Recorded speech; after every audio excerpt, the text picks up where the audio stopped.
Let me sleep on it. Baby, baby, let me sleep on it.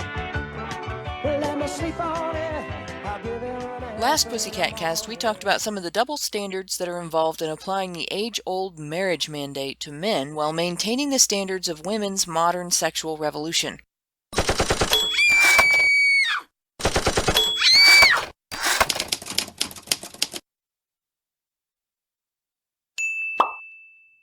Our society, which now labels any hint of female accountability in a sexual relationship slut-shaming, has no problem demanding that men be accountable for both sexes. Like it's just indicative of a lot of things. Women are allowed to do basically anything they want without question, but if men do these exact same things, then they are cads or jerks or chauvinists or whatever else you want to call them, and clearly they're going to lead to the downfall of the nation, even though women can do the exact same thing without apparently having any problems. Don't know how that works, but I guess it sucks to be you guys. Feminists use the term slut-shaming, and they blame men for slut-shaming. They blame slut-shaming for false rape allegations, that if people wouldn't slut-shame women, they wouldn't lie and say that it was rape when they actually were having consensual sex with somebody they are embarrassed to admit that they had consensual sex with, which is bullshit, because it basically is an admission that women will throw somebody else under the bus to cover their own asses. When it's men's sexual freedom at stake, all of a sudden, slut shaming is just fine. We have done nothing at all to remove or equalize the responsibility for responsible sexual behavior between men and women. It's still all on the men. Whose sexuality do we see as dirty? Whose sexuality do we see as dangerous? Whose sexuality do we see as problematic? Always, always, always, always, always the man's. Ever since women have felt that they have sexual freedom without the possible consequences of pregnancy, they have been free to, and the worst that they get is being shamed as sluts by other women. This is a basic process of hypergamy, essentially, in that women are, of course, as we are genetically designed to do, want to seek out the higher value, more successful male. This is natural and normal in human society. The problem is that women are allowed to get away with this. And it's the only sort of societal function that is allowed like that, whereas men are beholden to society to have to capitulate to it. It is horrifying, though, at least to me, that all of the ills of this are only placed upon the man, not upon the woman. And really, I mean, it's how this goes both ways, that it not only infantilizes women, but it dehumanizes men. There's a stark, outdated, if ever functional, double standard on what each sex is considered responsible for and what each sex is seen as entitled to expect in a relationship. The heart balm racket was based on laws that allowed women to be compensated, to sue a former fiance for breach of promise and be compensated financially, because marriage was supposed to elevate a woman financially. And so if a man promised to marry her and then breached his promise, broke off the engagement, she was entitled to compensation for that. And what the heart balm racket was women who actually played this as a con. So what they would do is they would court a man. They would, be on their best behavior, absolutely sweet, get him to fall in love with her, everything until he made a promise of marriage, after which they would let their true colors shine, and they would become absolute harridans, harpies, viragos, termagants, whatever you want to call them. And he would break off the engagement, at which point they would sue him. They would get their financial compensation, and then they would move on to the next guy and do it again and again. We discussed the dueling narratives on sexual freedom that the feminist sexual revolution has dumped on women, who are now expected to view themselves as free agents while still trying to regulate men's sexuality. We looked at the assertion that men would be unaccountable cads if they don't have wives to give their lives direction. Such a belief would be deemed horribly sexist if applied in the opposite direction, even though such dedication, in the context of a functional relationship one is not pressured into, can be beneficial to the character and stability of both sexes.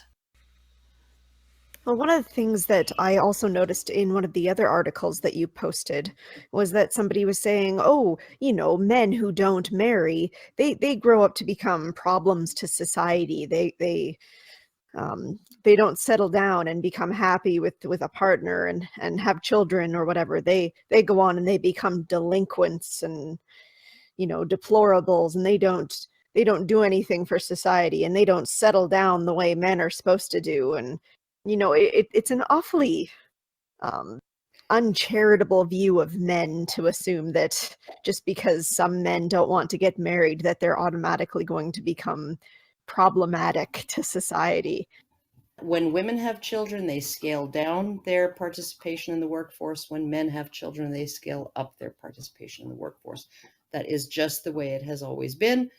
That is how things work. And so if you are relying on male productivity to make your society function, and men are not marrying and are not having children, then you are essentially relying on people who have no reason to be more productive than the bare minimum.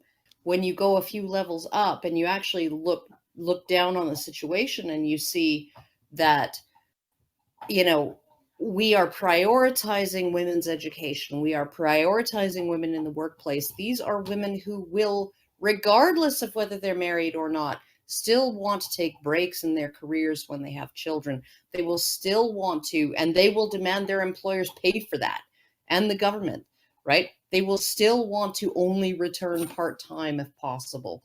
And therefore, right? Therefore, a female doctor just isn't going to give you as much doctoring as a male doctor over the course of her career, and all of these things, right? When you look at all of these issues, it's incredibly understandable that people in charge of policy, people who are looking at things from a sociological angle and not an individualistic angle, are freaking the fuck out about the fact that men are bugging out, right? They're bugging out of the situation that makes them the most productive. Well, right? And the government is not willing to cut off the gravy train for women. It's not willing to say, men aren't willing to marry you bitches and raise your kids. We're not paying for that either. No, the government is going to pay for that until the day everything comes tumbling down. Women are looking for somebody to support them financially, and they used to be willing to trade being a supporting partner, intellectually, psychologically, emotionally, and physically for their husband. And that has changed dramatically. And men aren't getting anything for being that financially supporting partner, much less being all of those other things as well. So it's not a big surprise that men aren't marrying. But since I do have to work tonight and we do have to have time for the after show, I'm going to be a horrible cunt and make this a cliffhanger. 2 weeks from now, on the next Pussycat cast, we will have part 2. We ended the broadcast in the midst of discussing the concept of how marriage and family can lead to maturity. We began to look at differences between the sexes in how this manifests. We looked at why authorities have incentive to promote marriage and how government interference has removed incentives to marry. This week, the discussion continues on Pussycat Cast 18.1, The Marriage Mandate Continued.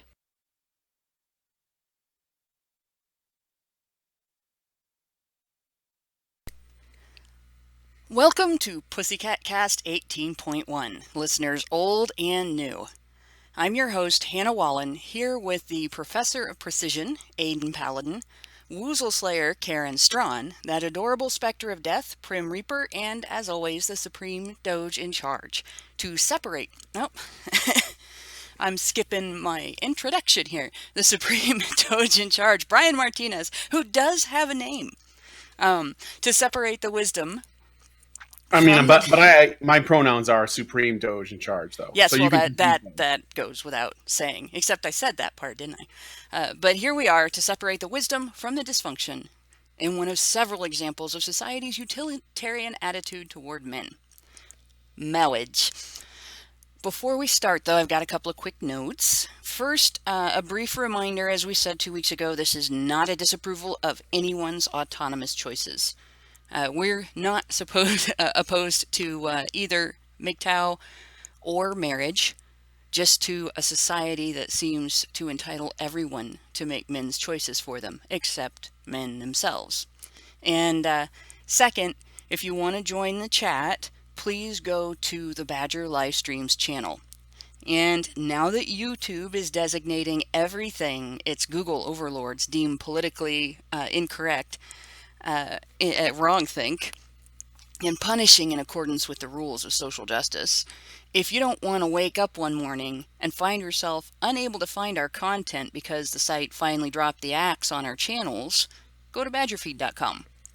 Also, if we're going to be moving to a digest format for podcasting, so if you're listening to this in an audio format and you still want to be able to follow our uncut live streams, you will also find those at badgerfeed.com. So just go to badgerfeed.com. Don't make me march you there with a shotgun. Today, we're going to go through another couple of factors related to the topic that we discussed last week, or 2 weeks ago. 3 if we have time. We've mostly covered the writer's complaints about men not marrying and discussed the dysfunction in those complaints, but we did cut off in the middle of the conversation, so I'm going to give Aiden Paladin the first word tonight because she didn't get to make her point the last time. And since she didn't get to say what she was going to say in the last Pussycat cast, go ahead, Aiden, let's start us off. I'm remembering because I rewatched the end of it, if I'm remembering it correctly. A lot of it was about, we were discussing in the end, the idea that women essentially have this we were talking about this earlier a little bit before the show, of how academia works and how women basically are able to, at one point, it was a little bit kind of presumed that women went to college on some level to pick up a husband, and for that reason then would go home and would raise the family, and that was not seen as abnormal. However, now that's of course seen as very abnormal, although it does still of course occur. The problem now is that women basically have to go get their Mrs. degree, and they have no intention of finding a husband, and because they're being told to by the feminist narrative, and moreover, men have no reason to want to marry a woman out of college because of all the reasons that we described and have been described in extreme detail of to why men would want to avoid marriage. And again, I apologize for my voice being a little bit deeper. I'm a little bit sick, but it's strange to me though that why then there seems to be this really weird disconnect in that no one wants to bring up the fact that more and more women are getting college degrees. And this is another point that it's unrelated to what I said before, but it's something that's interesting to bring up for the second part of this. If you all, I'm imagining, saw Sargon at MythCon. I don't know. Well, I mean, you're some of us asking saw that. the aftermath, because a lot of us don't get to go to conventions very much. I don't know if everybody else saw it, but I did see some of the aftermath. Are you still there, Aiden? Oh, I'm here. Yeah. Okay. My point is something that guy brought up is a very interesting study that I had actually read, and when I was watching that unfold, I couldn't respond to, of course. But the interesting thing is that guy brought up, I can't remember his name. It's so generic, I always forget it. Tom Smith. Yeah, it's very forgettable. That he brought up that, for example, there's research that shows, for example, that employers, if they are given an exactly identical two resumes that are identical, one says the person is a man and one says the person is a woman, and well, what we find is that they tend to choose the man over the woman, but that's very obvious why they would do that. It's not because they're sexist. It's not because they hate women. It's because that woman is very, very likely within 5 years to quit her job, particularly if she's young, to have children and to raise children. So some of this, and as an academic, it also is strange to me, while we put this extreme emphasis on women of getting degrees, women have to be educated to an extreme level. Meanwhile, there is no concern with the fact that men are at an extraordinary degree, and to an extraordinarily disturbing, to me at least, extent, failing in all levels of education. There's just no concern with that. But why are women going to university? Because that was kind of one of the original purposes, was to go to university. And you can read Charles Murray's Coming Apart on this too, which he talks about the creation of a new class system of totally different levels of people that are just academics, essentially. This is disturbing, though, because it indicates to me that there's been this fundamental disconnect between men and women that's happened in the West, that we're like not understanding each other anymore in the way that we used to. And this is something that I've been kind of watching, and I was a bit aware of it when I was growing up, simply because my mom talked about it. She's a school teacher. She's retired. My parents are both retired now, but I mean, they both went to school to become teachers. And both of them went to school with that as their primary goal. They met each other there. So my mom got her MRS degree at university, but that wasn't her goal of going. In fact, she was engaged when she went. And according to both her and my father, she was engaged to a dipshit. So you go to school to learn that the guy that you thought was the best guy in the world in high school when you were an immature high school kid, and he was an immature high school kid. You know, the guys that have grown up past high school are much cooler. But in any case, she went to school with a lot of women who didn't finish because they got married. And everybody thought that she wasn't going to finish when she got married. And when I was in school, you know, years and years later, I had the same experience with a lot of women who didn't finish because they got married. They get like partway through school and they get married, and then they don't really have to get a degree because there's going to be somebody supporting them, and so they quit. Or some of them had babies and quit. And their whole experience at the time was very different from what I'm seeing today. When I was teaching, there was a very different dynamic between the students. And it might have just been because it was in my classroom and I wasn't one of the students anymore. But it just seemed like the guys had to walk a little more on eggshells than I remember the guys walking when I was in school. And the women that I was teaching were a little quicker to jump on them than I remember the gals I went to school with being, over things that should have been funny, you know. And that's been 10 years almost. Actually, it has been 10 years because it's 2017 now. Time flies. But it seems like it's getting worse and worse, and it's getting to the point now where there's a significant number of young women who treat all of the men around them as if they are less human. And they're going to school to almost get trapped in an academic cycle.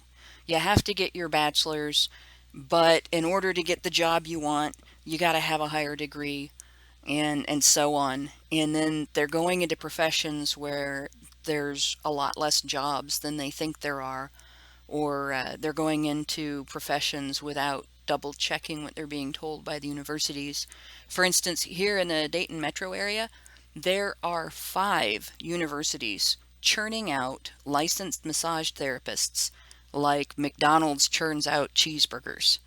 And they're telling all of them that this is a highly marketable skill. And it is, just not around here because the place is flooded with licensed massage therapists. So if you don't want to leave Dayton, you shouldn't become one. Now, becoming a nurse here is good because there are multiple hospitals. and there are multiple nursing homes, and there are multiple home health care organizations. But becoming a licensed massage therapist, everybody thinks that's going to be an easier job, a more fun job, a more rewarding job because they don't understand nursing. And they think it's going to be an easier job to get, an easier degree to get, because they don't realize they have to study all the same anatomy and physiology. And they go through all of that, and then they have to go back to school and back to school and back to school. And I've seen women that are in my circle of friends go into some of these professions. One who was one of the witnesses in the 7 Years in Hell case was going into psychology, and her original goal was to help men. She came out of it a feminist. So it's academia itself has become a very toxic place, and Wikipedia snippet says, it sounds like you were going to say licensed misogynist. That's one of my favorite jokes. My husband is a licensed massage therapist and a certified auto tech. Go figure. And he works in a factory. Go figure. Stories like that just give me a nightmare. Yeah, well, I always say he's a licensed massage therapist. Well, your husband is a licensed massage therapist, but actually men who have massage therapists certification, dental hygienist, any profession where you're up in somebody's personal space, they have much harder time. Men are going to have a hard time. Men are going to have a really hard time finding a job at all, and they'll be paid less when they do. Yeah. Yeah, and that was something that my husband has experienced. And to be honest, I do hold it against other people, because and it's really stupid because I've got chronic pain, and I have had to have prescribed massage therapy, and I have never met anybody who does it half as well as my husband does. He really knows what he's doing. Well, there's a lot of people that aren't benefiting from it because they would be uncomfortable with a man, and he's had both clients that couldn't walk because of their pain, and he worked on them, and they played golf afterward. But it's both. It's not just men and the homophobic thing. Oh no, it's women as well. And the rape phobic thing. Well, right? There's another aspect to it too. Yeah. Your workplace, if you are a licensed massage therapist, your workplace is very gynocentric. It is full of women. Almost everyone you work with will be a woman. You'll probably, if you work at a physical therapy clinic, there will be doctors there. If you work at a chiropractor's office, the chiropractor will probably be a man, because that job takes more muscle. But working with female licensed massage therapists it can be like being the only man in the human resources department. Well, they wonder, right? And these women, I have heard from men, I have had men write to me, who were male nurses and one of the male nurses who wrote to me, he said that, essentially he was assigned all of the tasks, like he was the inserting workhorse. Catheters into men's penises, cleaning under men's foreskins. The dirty job guy and the heavy lifting guy. The heavy lifting guy, the dirty job guy, and the guy who dealt with the men who the women didn't want to touch because ew, right? And it was like, and he said, even though he was willing to do all of this stuff, the dirty jobs, the heavy lifting, the clean up the puke and the snot, and the shit kind of jobs, right? Even though he was willing to do that without complaint, he still had to deal with this kind of back channel whispering campaign of, why does he even want to be a nurse? There must be something wrong with him, from his female colleagues. Yeah. Right. Yeah. So, See, now I witnessed that too as a nurse's aide. Years ago, I used to work in nursing homes back when I could still lift people. For the audience, if you haven't heard it before, I have been rear-ended as a passenger in other people's cars numerous times, and I worked at two different nursing homes, and there were times when I was the biggest woman there, so I was the heavy lifting guy. So I have a herniated disc in my lower back. That's part of the reason why I have chronic pain, but not the entire reason. And so I can't do that job anymore. But when I did do that job, I noticed anytime we got a guy, whether it was a male aide or a male nurse whose job was separate from the jobs of the nurses' aides, he was asked to do nurses' aide tasks that involved heavy lifting and, a nurse's aide is a professional butt wiper, but if they had a particularly dirty job, they went and got the guy. I was the only one that didn't go get the guy to clean up puke and shit. And this is something that, What is frustrating for me about this, right? And one of the things is, like, when I went to visit my father-in-law with the family in the nursing home, and he's committed because he essentially lost his mind. He had multiple head injuries, multiple chemical exposures.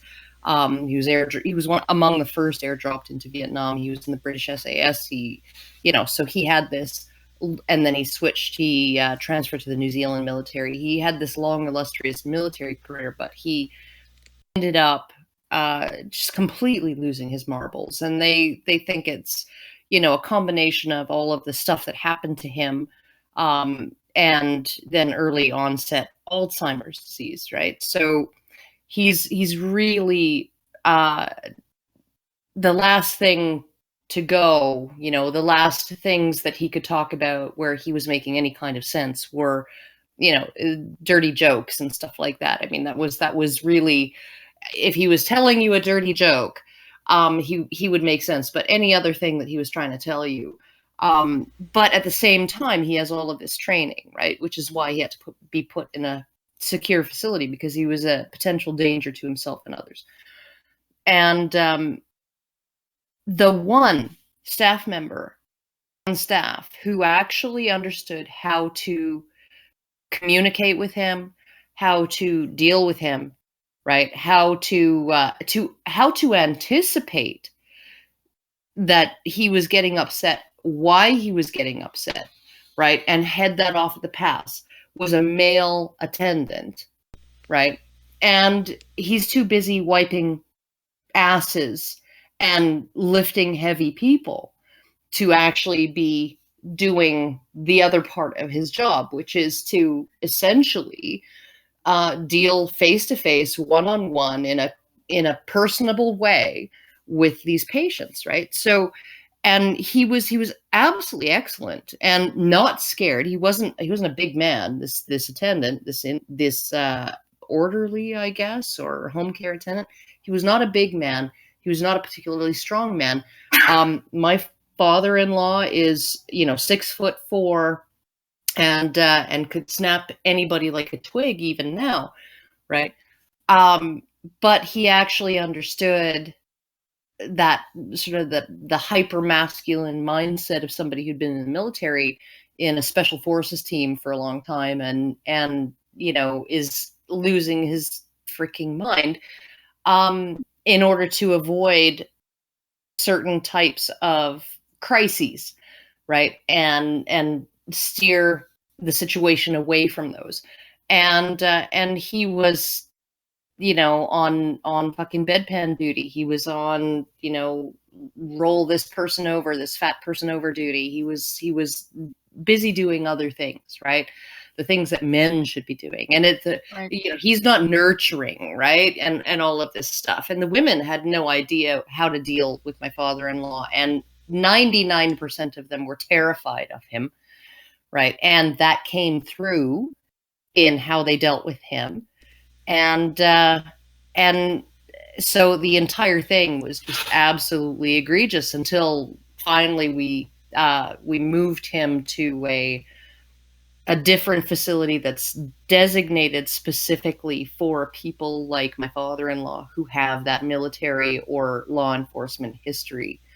And so the staff are trained, to never use words like wound, right? Because it could be potentially triggering and all of this stuff. And all of the staff, and I hate to say it, but all of the staff are white because these guys have served overseas and they're out of, like, they've lost their minds, right? They are not rational. And so when a Filipina or a Vietnamese woman is looking after them, they don't know necessarily whether they're in a secure care facility in Edmonton, Alberta, or whether they're in a POW camp, Yeah. right? In 1971.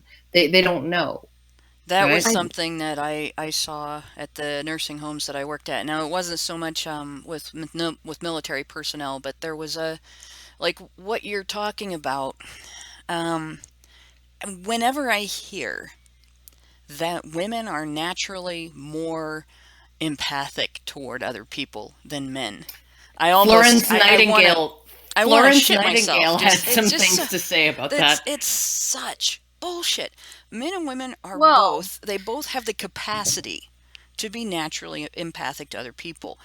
We do it very differently from each other, and men are expected in many, many ways to be naturally empathic towards other people and not rewarded for it and not acknowledged for it.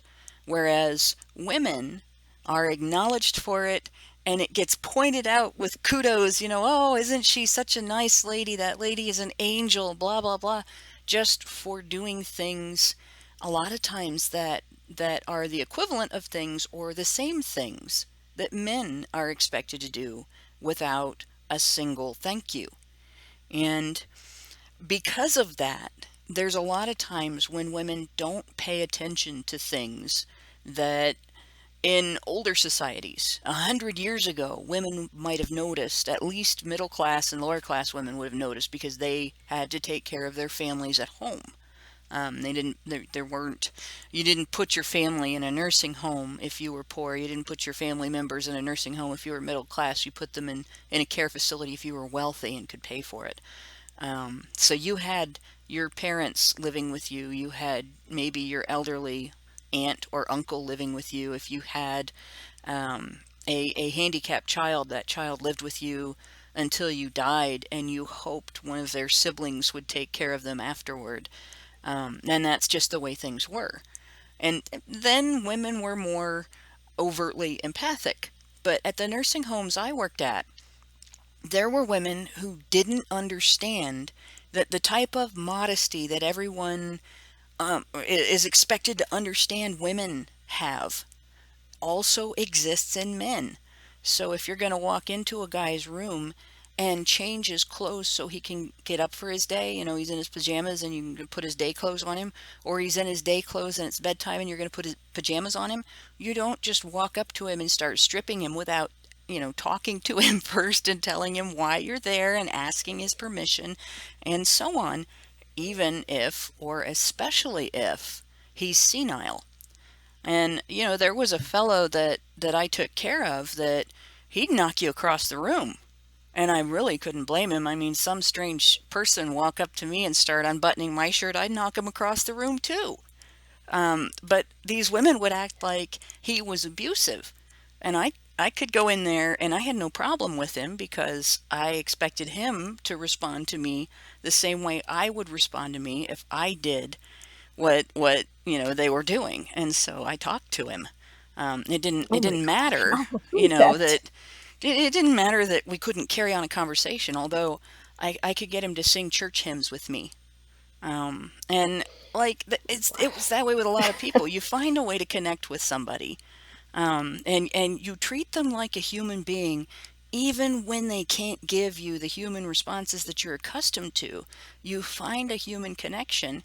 That's what constitutes a caregiver.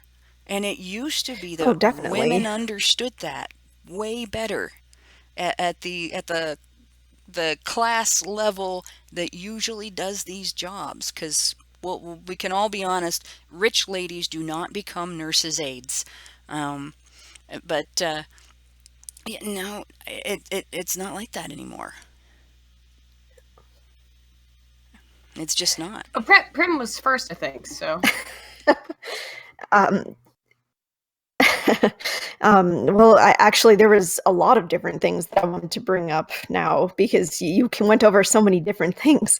The first example I was going to bring up was actually somebody that I talked to about how they were trying to be a nurse, and it was a guy, and he was in a class of women. I'm pretty sure he was the only guy, as seems often to be the case. And they were going over one example of there was a woman giving birth, and one of the supervisors was basically trying to, almost push him out. Like, okay, well, obviously this is not something that you're going to be interested in. And then he's like, no, like I very much have a right to see this. Like, this is going to be an important aspect of my job. In fact, this is kind of where I want to end up in the end, actually. And, everybody has a different thing they want to go to, and it's not fair to generalize based on sex, but they were basically pushing this guy out as though, oh, well, obviously you have no purpose in this room. So, be on your merry way. But I also wanted to bring up an example of somebody when I was volunteering at the crisis hotline that I was volunteering at. We had a regular call-in, and I can't really give the details about that, of course, but a lot of the other volunteers, they had trouble dealing with him because they just would try and end the conversation as quickly as possible. So when people were telling me about him, they'd be like, oh, you probably have some troubles with this guy because X and X.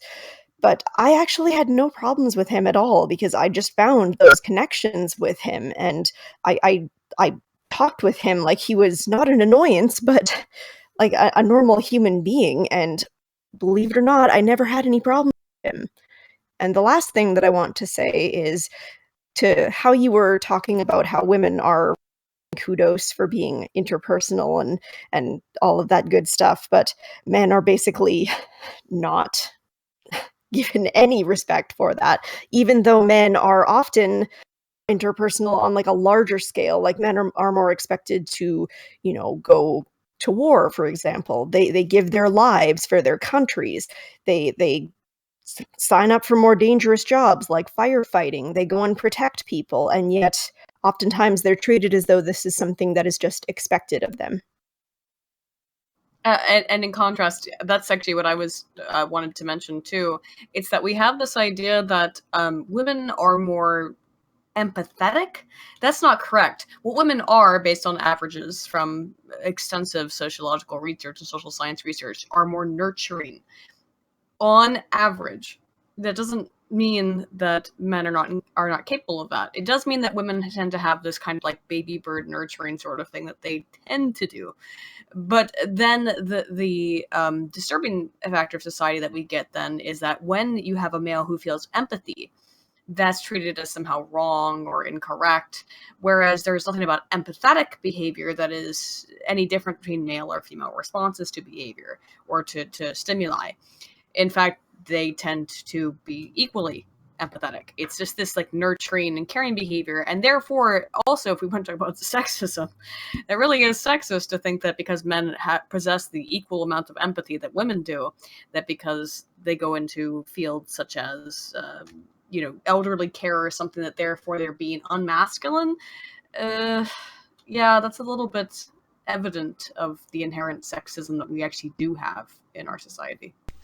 Some men protect by becoming police officers, and some men protect by becoming elder care providers. And they're both protective positions, really. I think too, like the whole bifurcation of, or the narrowing of our idea of what empathy and compassion is to something that is essentially hugging somebody and crying your tears with them, right? Rather than actually taking some kind of action to alleviate suffering, right? That some kind of action to alleviate suffering, which includes, running into a burning building or pushing somebody off of the train tracks, somebody's vehicle that's stalled, or pulling somebody off of the subway tracks, or whatever, right? These acts, these often subconsciously generated, I think, in terms of a lot of men, just having experienced having experienced being the only one in a position to act to save lives, right? And doing so knowing, and experiencing that while knowing that I was risking my life to do it. Just I do feel that a lot of men's impulses toward that are they are very much biologically programmed to crush fear, and even even that kind of compassion that would lead you to cry when, those sympathetic tears when you see somebody who is hurting, when you see somebody who is in pain, right? And you cry. And I actually was just in that position today, where I was, crying over somebody else's pain, right? Well, all of that, when there is a crisis, all of that just goes out the window. And you don't care about hurting that other person. Sometimes you have to hurt them more to save their lives or to get them, out of the situation. And I think that men have a greater ability to naturally suppress all of that stuff and actually take action towards, in the service of their compassion, towards alleviating suffering in that way than women do. I think that men have a greater tendency to do this, but we don't see it as compassion because these men are not sort of gushing about how sympathetic they feel about, the situation. They're not gushing about, and being effusive about it. They're not weeping tears while they're doing it. They're just doing it. And oftentimes that female form of compassion is very, it's very melodramatic, and it's very, I guess, camera friendly, right? But it doesn't involve any kind of risk, right? It doesn't risk anything to sit next to a hospital bed and weep with somebody as their life is ending, right? What necessitates risk and compassion is to, dive into an undertow and pull somebody out, right? That's what, and you can't cry, and you can't be distracted by your fear or your grief or, oh my goodness, what if they die? You can't be distracted by any of that. And yet that is an act of compassion as well. And I think that our modern sentiment in terms of all of this, we have mistaken sentimentality for passion, and we have courage. Well, and we have essentially described compassion as sitting and weeping with someone rather than doing something to actually change the situation for a person who is suffering. And all of those are expressions of empathy or compassion, which is what men and women are equal in their capacity for this. It's just because women supposedly are better at nurturing, which we do find that nurturing. We're better at expressing the emotional side of it. We're not necessarily better. Len, I'll give you a real quick example, and then I'm gonna call on Brian because we have some super chats, and also he hasn't gotten a chance to say anything about this, and I didn't know if he had anything to say about this. But my examples, of course, are going to be my dad. Dad's the one that I really learned to understand practical compassion from. And what Karen described just a few minutes ago, that's practical compassion. And my dad, when I was a kid, this is one of my favorite stories about him too. He figured me out real fast. I have this memory of this toy rattle I used to have, this little blue rattle that the handle was a circle, and I had a little wooden toy that was one of my two first puzzles, and it was just basically concentric circles of wood that slid over a post to make a Christmas tree, and there was a little ball that sat on top, and I figured out the little ball was just the right size to fit in that little hole in the rattle. And being a little kid, I just wanted to put that in there because I wanted to see if I was right. And I remember that. That's all I really remember from the story, but my dad has told me the rest. He remembers the rest. He said he came along and helped me because I was getting very frustrated, and I threw a temper tantrum, absolute temper tantrum. And normally when a kid throws a temper tantrum, they get in trouble. But it immediately struck him that the temper tantrum was because I wanted to do it myself. I wanted to conquer the puzzle, and I wanted to do it via my own efforts and resources. And so he took it apart and he gave it back to me. Well, now that I knew it fit in there, I was really gunning to get it done, and I worked on it until I did it. And from that, he figured out that I needed puzzle toys. And I had, all kinds of toys that you had to solve, as a puzzle. And I had all kinds of toys that you had to put together and take apart and stuff like that. I had Legos. I had all, things that you built. That was a type of compassion and empathy that people don't think of when they think of compassion and empathy. The other end of it was when I was older and they were told I wasn't going to survive if something didn't change because my asthma was so bad. And my dad saw that sports were helping me to improve my breathing abilities. But they were also kind of torturous for me. And he's the one that stuck it out with me. He's the one that went to all of my meets, all of my matches, everything that I did, and watched me struggle and suffer through it. And it was bad enough that I would look like I was dying when I would finish a race, and I would pass out and he would walk me while I was unconscious. And you could sit there and feel sorry for somebody in that situation, although I never really would have wanted anybody to feel sorry for me in that situation, because I was winning. Even though I was losing the race, I was beating the asthma, so I was winning. But mom's degree of sympathy and mom's manifestation of sympathy there was to feel for me. Oh my gosh, that's so hard. I can't stand it. Dad's was, if I can just be there and be encouraging enough, she can do this. And mom would have had to do that if something had happened to my dad when I was a kid. And I know my mom, she would have stepped up and done it. But because dad was there, she didn't have to. And so that's my sort of detailing of practical compassion. You do what's best for the person, not necessarily what makes the person feel better at the time, and not necessarily what makes you feel better about the person's experiences. But we do have some super chats, and so Doge, you're up. Okay.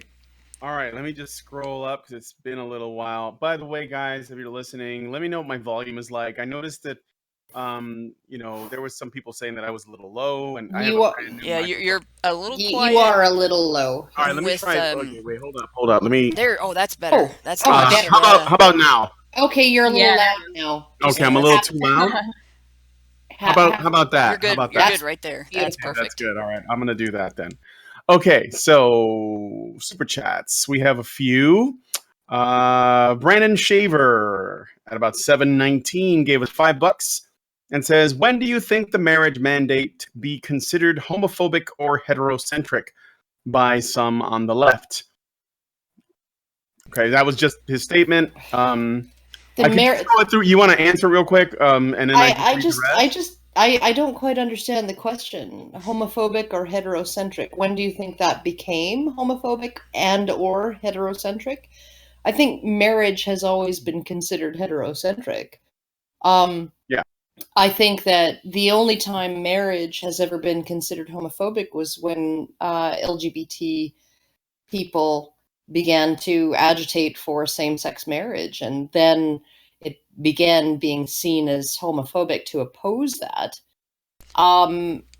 But marriage is inherently heterocentric. I think that's just an intrinsic aspect of what marriage has always been as a tradition. What the goal is, kids? Well, I mean, marriage as an institution has always been about identifying the fathers of children, holding those men responsible for their children and for the mothers of their children. So that's That's essentially the entire, it has always been at its heart an economic contract where men are required to invest in their children and the mothers of their children, and marriage was required in the age before birth control and DNA tests.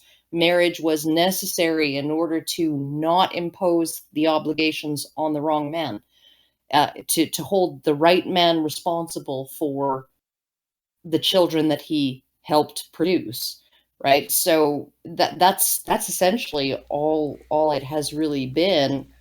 Or that's been the primary function of it, and the primary reason why I think it worked so well. So of course that's going to be heterocentric. Two men can't produce children, two women can't produce children. There was no need for, and Right. there was no need for marriage for same-sex couples until things like tax breaks for married people, and certain benefits for married people, and health insurance, right? Health insurance to be able to have your same-sex spouse included in your health insurance, right? Like, until the government got involved in marriage, there would have been no real reason for same-sex couples. There would have been no inherent benefit, for that, because they couldn't produce children. Now, I think So I don't know if they were asking by the wording of the question. It's hard to tell if they were asking uh, whether marriage has been, when the marriage mandate became considered homophobic, or when will it become considered homophobic. And if, like what Karen's talking about, also indicates that the answer to that is going to be it won't, until society stops defining men's value by their benefit to women. You Well, can't, you actually, if won't, you they won't consider pushing men to get married to be a homophobic thing until the society at large stops pushing men to serve women. And I think, even in gay relationships, even in gay men's relationships and gay women, people will push them to marry each other, and they won't even know why they think that's so important. And the reasoning behind it is because of the tradition that exists due to the mandate for men to dedicate themselves to women, in service to women.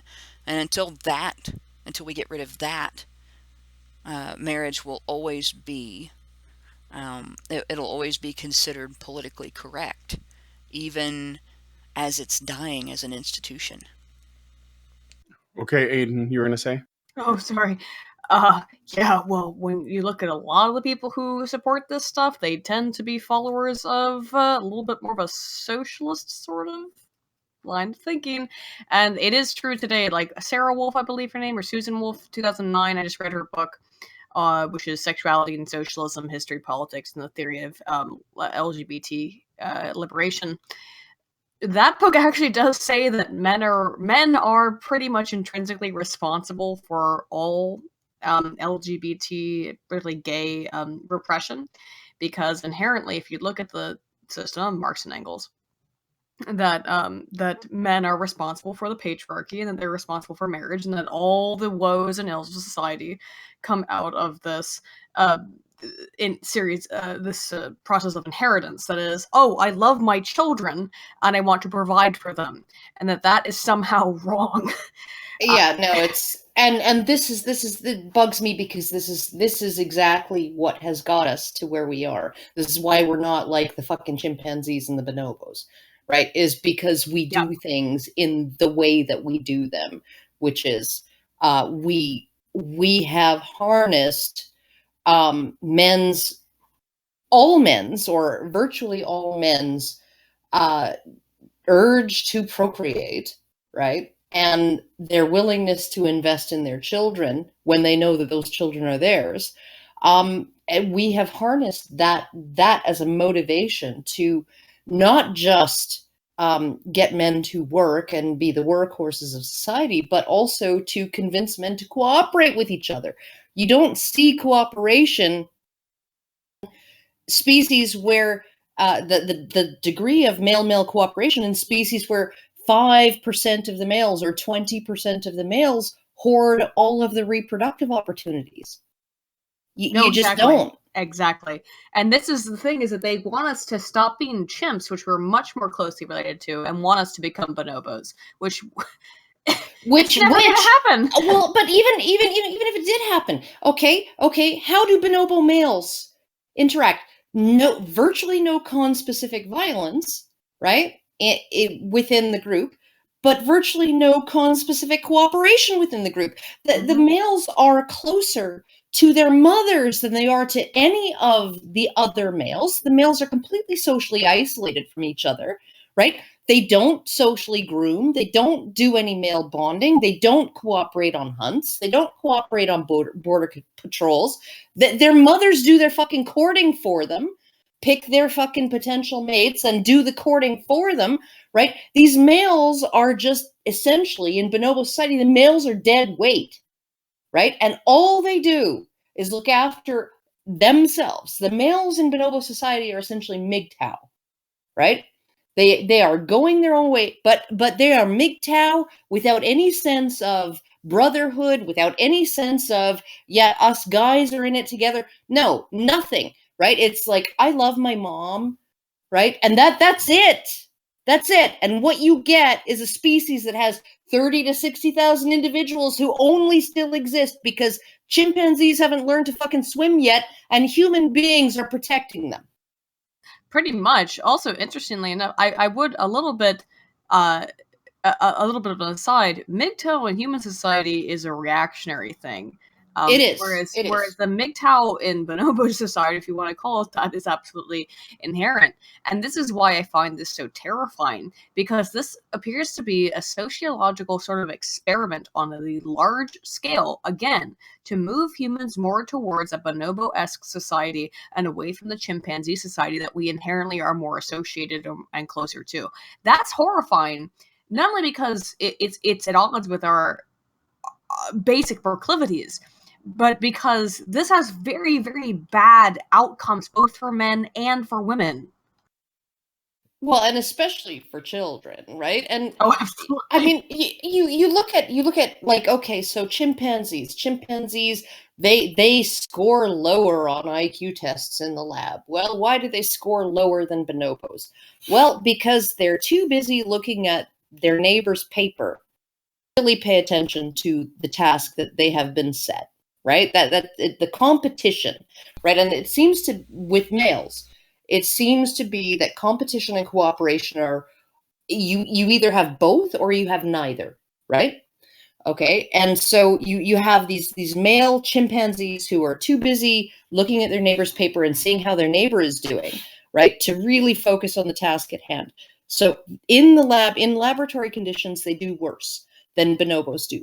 But out in nature, right? You have bonobos, oh, I have a bent stick, right? Do I dig grubs with it, or do I masturbate with it?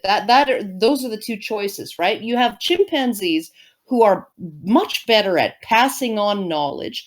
They actually have culture that includes males. And this is one of the things about bonobo society that is really, really terrifying, is that culture, right? Culture as a set of beliefs, knowledge, values, whatever, that is passed person to person or individual to individual, right? That is what is defined as culture, is actual learning that happens above and beyond instinct, right?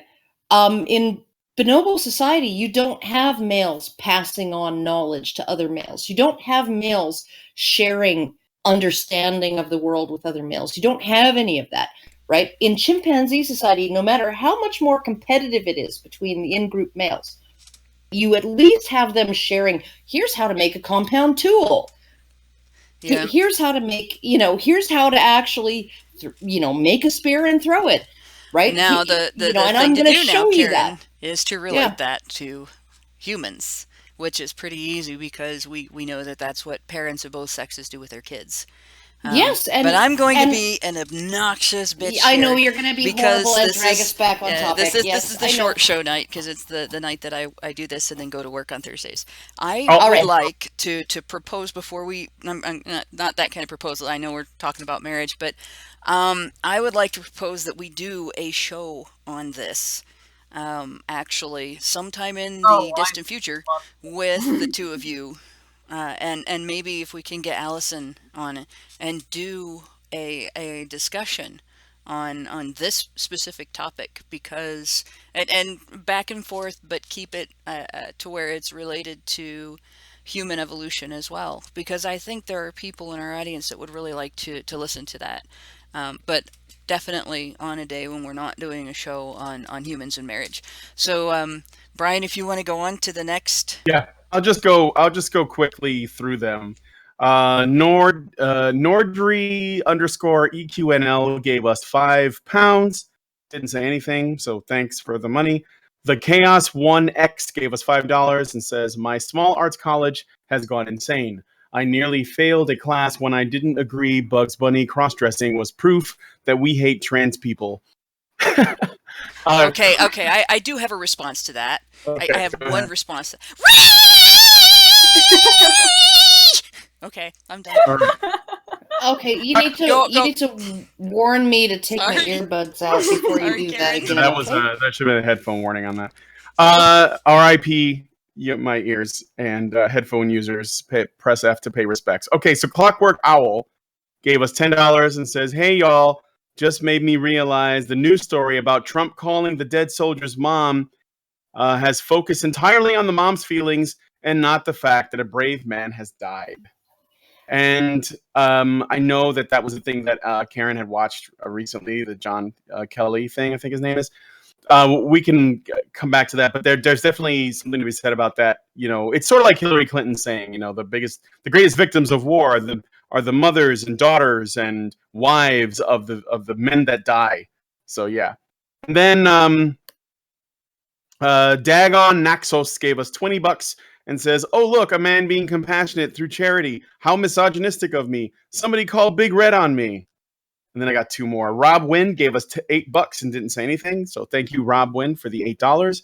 And then Joey Jojo gave us $5. And he says the 80-20 rule is such BS. And most women hate that men have alternatives to sex. So basically, I just have to be alone without any contact with women. Okay, I'm done. That's all the super chats so far.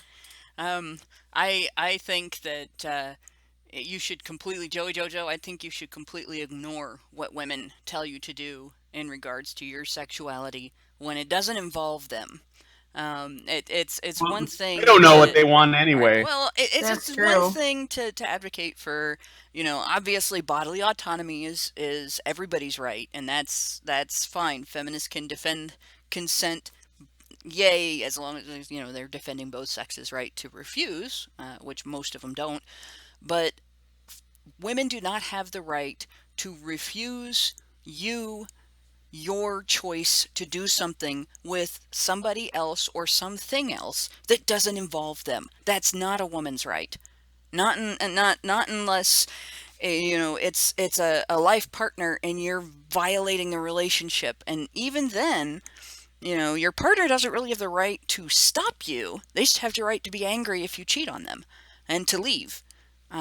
But this idea that if women try to control your sexuality, you gotta listen, is absolute bullshit. You can tell them to fuck off. Tell them to absolutely fuck right the hell off. Yeah, like go MGTOW, like be in a relationship, do whatever you want, but make your own choice. Don't do what anybody else tells you that you should be doing. That's basically what part 2 and part 1 have been about, right? Making your own choices outside of everybody else's opinion. Absolutely. Now we have a question. Well, I would address here real quick from the Eyes of John asked us this, and we've been having people ask us this a lot. Okay. And I know there's going to be a fundraiser coming up related to this, so I'm going to answer it real quick. Eyes of John says, "Hey, is there any update on the lawsuit with Calgary Expo?" Yes, we go to court next month. The last update was that we had to deal with a bunch of minutia that the other side threw into the case at the last hearing, so it didn't all get settled. And the actual hearing itself is going to be taking place next month. And I will have to retweet the blog post on that sometime in the next couple of days so that people know what's going on. Because it's been a year. You guys have been waiting for a year to find out what's going to happen. That's a long cliffhanger. But it's just the wheels of justice turn very slowly.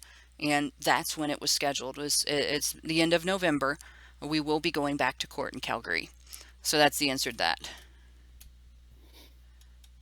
Yes, that is the answer to that. It is not the full answer to that, but I am not at liberty to disclose. Right, that's as much as we can tell fun. you.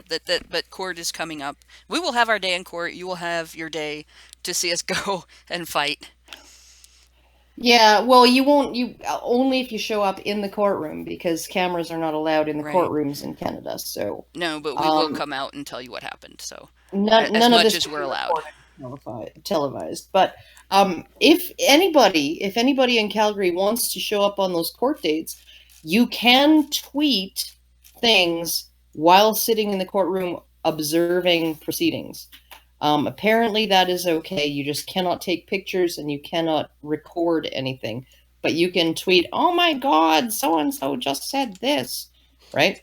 You can do that. Live tweeting from inside the courtroom. It was going on during the Greg Allen Elliott trial. I'm sure that it's okay to do in Alberta. So yeah, and to my understanding, what we learned the last time is if you wanted to cover it as like a journalist or something like that, you had to apply and get permission, and it was possible to do that. But you did have to apply. There was a deadline to apply ahead of time. You couldn't wait and apply like the day before. So it may already be too late to do that. As a member of the public, however, you are perfectly entitled to show up on any day and attend any trial. So right. It just I don't bring a camera or anything like that into the courtroom and expect to be able to use it, because that's not going to happen.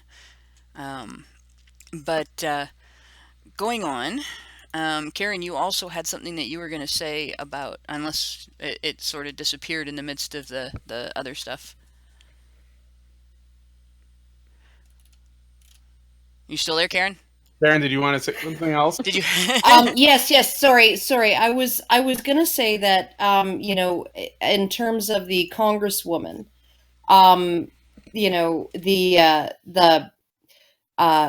Trump calling the dead soldier's mom has focused entirely on the mom's feelings, right? The news story. Well, the news story was manufactured outrage on the part of a congresswoman who was eavesdropping on a call that the president didn't have to make to a bereaved family of a service member in the military. And one of the things that he said was he knew what he was getting into. And this congresswoman took this in the most feminist way possible and sort of interpreted it as victim blaming and called Trump a sociopath for saying it. And this was actually, I was extremely upset about this when I was watching John Kelly address the situation to reporters for, I think, 18 minutes or something like that, right? That most presidents don't make these calls. Trump had come to him for advice on what do I say? I've never been in uniform. I've never served. I want to make this call, right? I want to honor this family and this soldier, right? But I don't quite know how to handle it. And one of the things John Kelly told him was, whenever I have to make that call, I say, he went in with his eyes wide open. He knew what he was getting into. He knew the risks, right? He did what he did regardless of the risks, right? That is what makes sacrifice meaningful is that he knew exactly what he was getting into, and he did it anyway. He was courageous enough to do it anyway, right? I want to And point something so, else out, something out about that real quick. If you remember from the show on the Heroes of Harvey, the police officer who died, what was it that his chief said? But exactly that. This is a expression of respect. yes, That people who do those types of jobs, people whose profession involves running towards danger instead of running away from it, give to each other.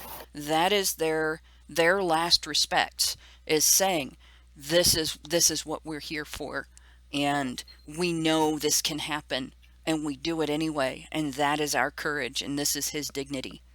And You know, Yes. maybe so if we stop disrespecting men and stop treating them as completely disposable, this wouldn't be a kind of thing where we can politicize something that's an actual real man's death.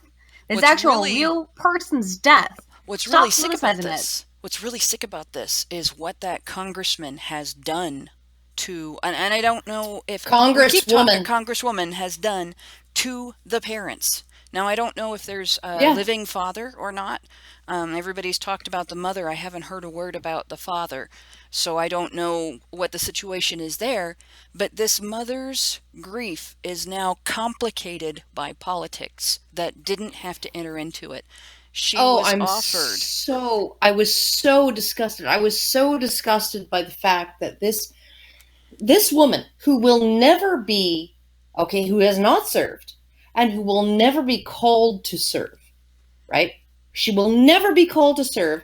She probably has never been in a situation where it was her life on the line to save other people's lives or to serve a higher purpose, right? And she's acting. She says Trump is a total sociopath for telling this relative of this dead man he knew what he was getting into. Yeah, he did know what he was getting into. That's what makes his sacrifice noble. That's what makes it. Well, that's You know, the thing. and That's I'm the just thing. like, it's the What this point. congressman Oh. did is, okay, so you have Trump went to somebody who is in the profession for advice on how to comfort a parent who has to bury their child. And it doesn't matter how old you are, how old your children are. That is, I've seen it can't friends be go pretty. through this. I've seen parents of my friends go through this. I've had Can't be friends pretty, buried. yeah. I've seen my mother-in-law go through this, and I've seen her bury grandchildren, and you don't take away someone's ability to comfort someone who is burying their child. You just don't do that. It is more cruel than just about anything else I can think of. And it is more heartless than taking. I like the closest I can think of is taking food away from a starving person. Honestly, and like there's, and I hate to say this, but I would put this congresswoman's behavior on par with sexual assault, because what she did was it was very clearly as emotionally traumatic to a parent who was burying their child, a parent who had lost their child, as it is to lose your bodily autonomy. Oh, I mean, she pissed how all over dare that she? man's. She pissed all over that man's body and then spiked the football on it. Well, and then what that's she it. did. He isn't suffering. He's gone. He, as much as it matters to the people who loved him, and it does, and as much as it matters to the country that respects him, and it does. It's the person that she has hurt the most is the person that she's claiming to speak on behalf of. Trump was offering comfort by hailing her son's dignity and courage. And this woman took away that dignity and the memory of that courage. That, if I was going to call anything a sin, I would call that a sin. I'm not even that much of a religious person. I would call myself an agnostic, bordering on atheist, but that is a sin. And Well, it shame at on the her. best, it betrays a fundamental misunderstanding of the mindset of the people who choose to serve, right? Well, Who and it choose also to serve. betrays a lack of consideration for the person that she was claiming to protect.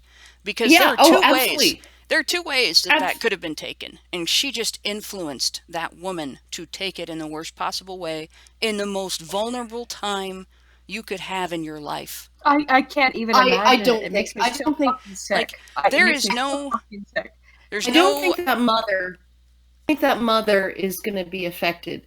Like, she's Obama affected. She's never already Obama upset. no, but what I'm saying is Obama never made any calls.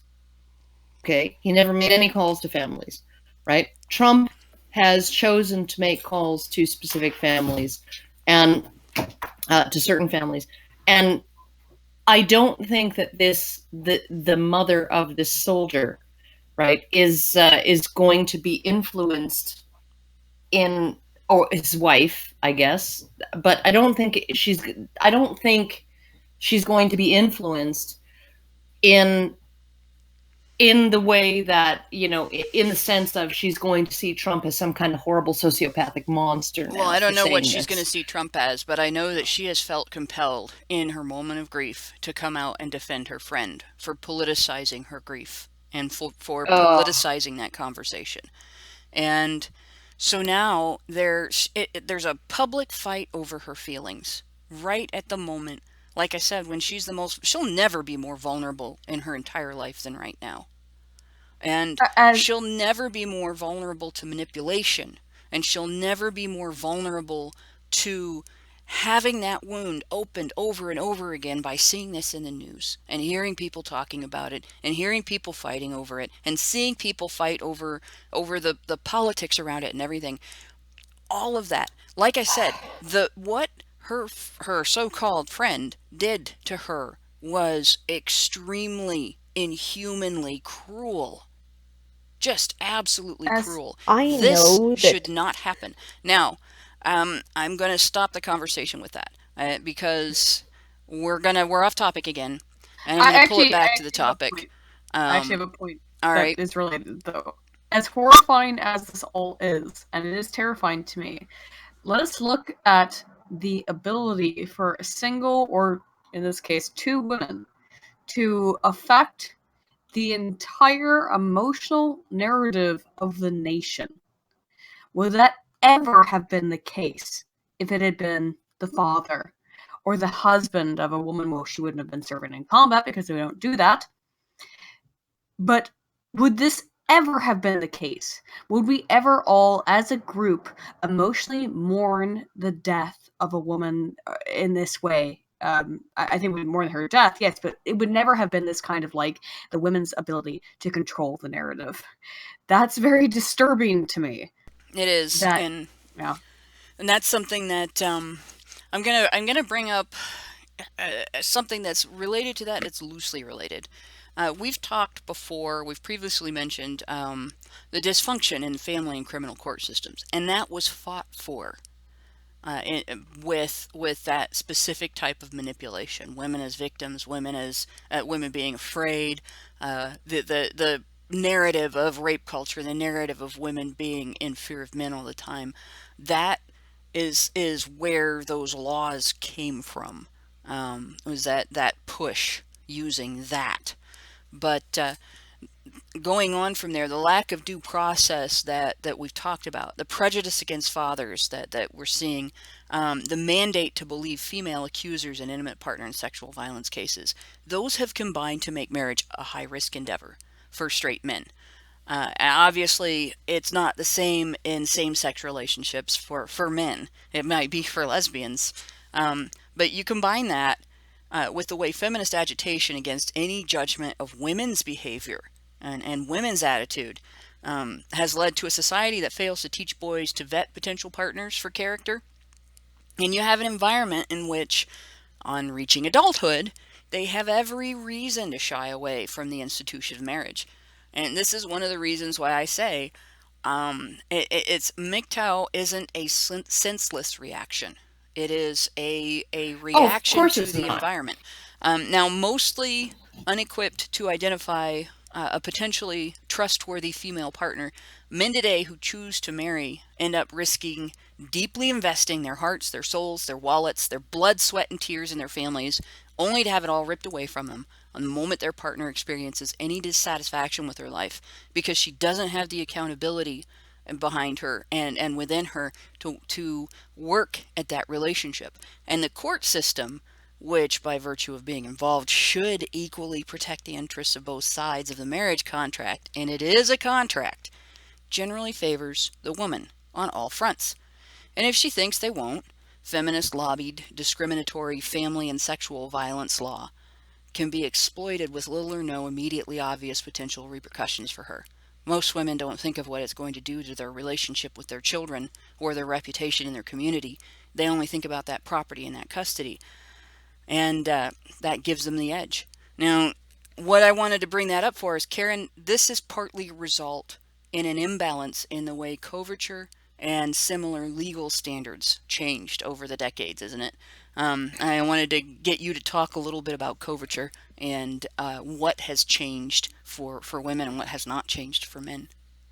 Well, coverture is one of those things that it conferred obligations and benefits on both parties, right? So when women got married, when women were unmarried, they were femme sole, which is a legal term. When they became married, they became femme covert, and they essentially agreed to exist under the umbrella of their husband's protection, right? And in the Declaration of Sentiments, one of the things that they said, Elizabeth Cady Stanton and others said, was that man has essentially arranged things so that if married, a woman was, in the eyes of the law, legally dead, or civilly dead. She was an unperson, right? But that it's in itself is a complete falsehood, because if you're an unperson, if you are legally and civilly dead, non-existent, and only an extension of your husband, then you would not have a whole host of entitlements under the law, right? And one of the most interesting things is in terms of how marital laws changed in the UK.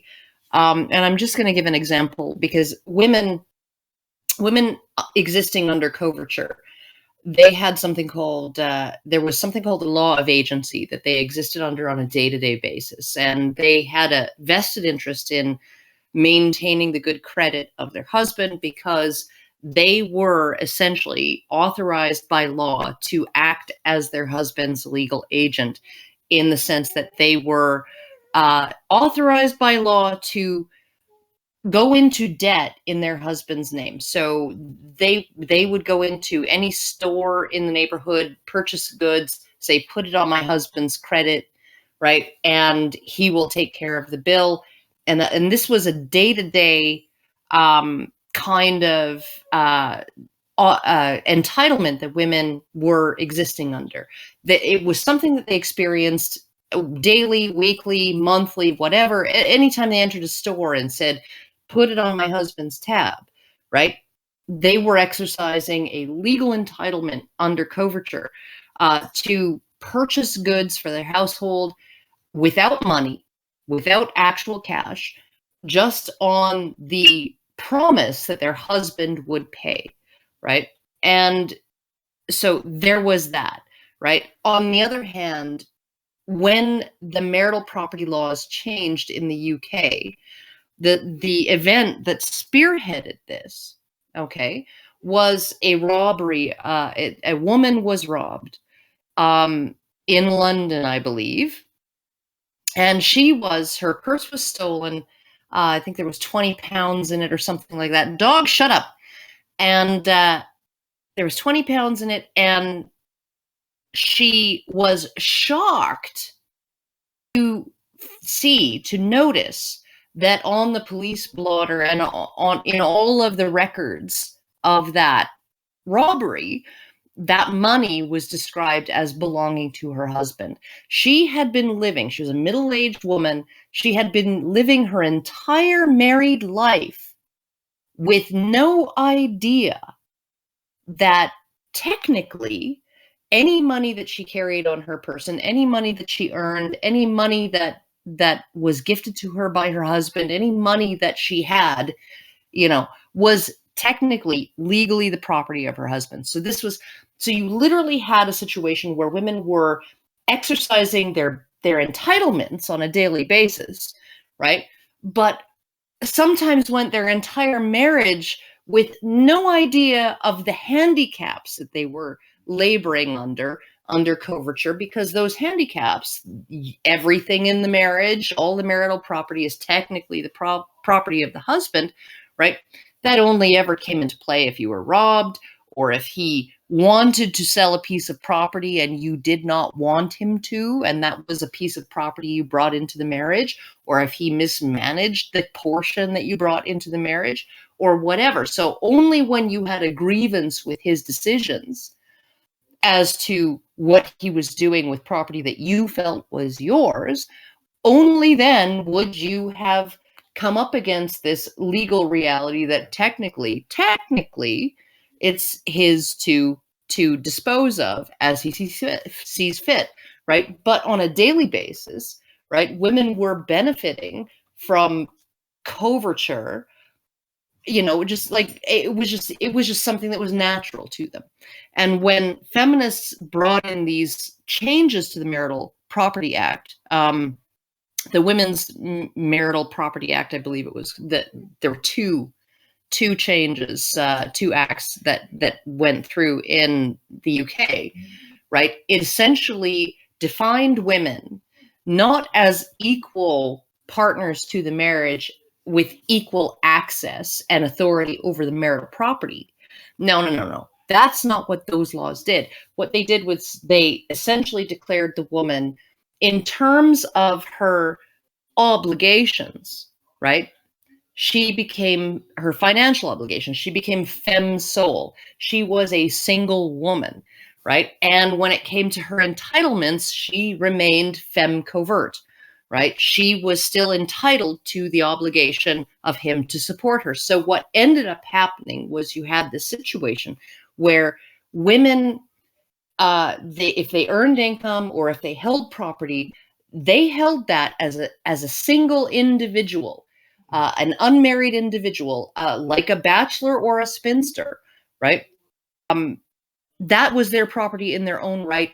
And yet, as femme covert, she was still entitled to be supported by her husband. So now he's still got the same obligation to support her, but he cannot use her income to do it. By law, he cannot use, unless she chooses to. He cannot use her income to do it. He cannot even demand documentation of her income, right? And this was really important, especially in the UK, because the tax burden on her income fell on him as one of her necessaries as part of his obligation. So he needed to pay the income tax on her income and the property tax on her property. But as an individual, as a private individual with a right to privacy, she did not even have to, by law, provide him with documentation as to what her income was and what her properties were, so that he could actually calculate the taxes owing on that and pay those, right? Out of not her income, but his. So we had this absolute bifurcation of coverture, wherein all of the rights and entitlements that women had under coverture and the protections and all of those things remained in place. All of the obligations and responsibilities for men remained in place. And all of the obligations and responsibilities for women were summarily removed, and all of the privileges and entitlements that men had enjoyed under that system of laws were done away with, right? So you had, this is what feminists, early feminists, did by presenting coverture as a one-way street of oppression. The exact same way feminists describe everything. The man is in charge, the man has all of the power, the man has all of the authority, the woman is at his mercy, and that is how things work, and she has no legal protection, and absolutely 100% he is the one with the power and she is the one with none, right? And that's how they described it. That's how they got these laws brought in. And the result was men going to prison for tax evasion because they could not afford to pay their wealthier wives' income taxes or property taxes out of their salary after paying for everything else, or whose wives refused to pay their taxes and refused to provide documentation of their income and property. Exactly. We have to look at why that is, though. It's because we have an intrinsic evolutionary socio-psychological reason for wanting to protect women. And unfortunately, what happens is, as a result, we end up with these terrible backwards laws that go back very far, as you have thoroughly explicated. And it's not just those, but I mean, obviously, in modern society, we have far worse legal legislation that gives such priority to women. This is all because, society prioritizes women. And if we can never really accept that, we're never going to be able to move forward, I don't think, to just understand that as a function of our evolutionary social psychology, of course we prioritize women, or excuse me, society prioritizes women because they are the producers of the forwarding generations. It just makes sense. It's just, when you look at it logically, it has horrible outcomes. Well, it can have horrible outcomes. I don't think it always does. Sure. I mean, but I think that we are at a point now where things are so relaxed, and we're not engaged in subsistence living, even the poor, right? And I spent 15 to 18 years of my life essentially under the poverty line with kids. And I was never engaged in subsistence living of the sort that the poor would have been engaged in 200, 300 years ago. Or the poor are engaged in Africa right now. Exactly. Yes, yeah, absolutely. And so I think that because we have the and this is why, and I'm going to get political here, this is why whenever leftists, and there are a fair number of leftists on Reddit, in particular on the men's rights subreddit, who are essentially, we need to socialize. We need to bring men's issues to the attention of government, so that government can pay for men's shelters, government can pay for this, government can do that, right, for men. And my response to that is, the more money the government can extract from people, has justification to extract from people, the more money they will give to women, and the more they will extract from men. That's just the way it is. And essentially, the more society gets into a position where we're safe and we have luxury, and even the poorest of households have a refrigerator and a TV, right? And maybe 2 game consoles and a computer and a cell phone, right? The more we get into that situation where even the poor are brought up to a certain standard, right, the more luxury we have to only care about women, right? And this is really the thing, because when women on an individual basis needed the investment of individual men, we had a requirement in our society to care about men, not to care about them in the compassionate sense, but to care about them in the sense of, this man has a woman and children, right, that he is supporting, and we need to at least facilitate his ability to do that, right? But the more government is able to take over that role of supporting women and children, the less need they have to care about the well-being and facilitating the success of any individual man, right? Government can just do it for those government men. is the great big daddy, is it not? That is the whole point. Is that I mean, yeah, again, not to get overly political, but the whole point. And sorry, I am losing my voice very bad, extremely. But the whole point is that the government becomes the great big ultimate father figure in this system or system of systems.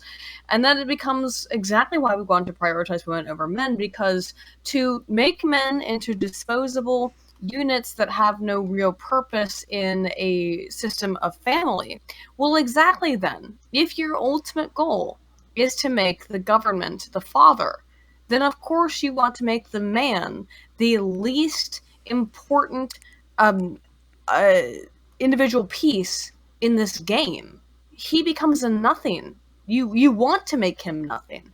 And then, you know, when you look at that, well, it all makes sense, doesn't it? Why we have been systematically destroying maleness and destroying men. And there's another aspect to this. I'm not losing my voice. It's just, unfortunately, October has a grip on it. So I'm probably going to sound bad too. But government, the thing that government is made of, and that is government workers, have significant incentive to grow government to maintain their jobs. And so they're not going to try to solve this problem. This is something that the public has to focus on.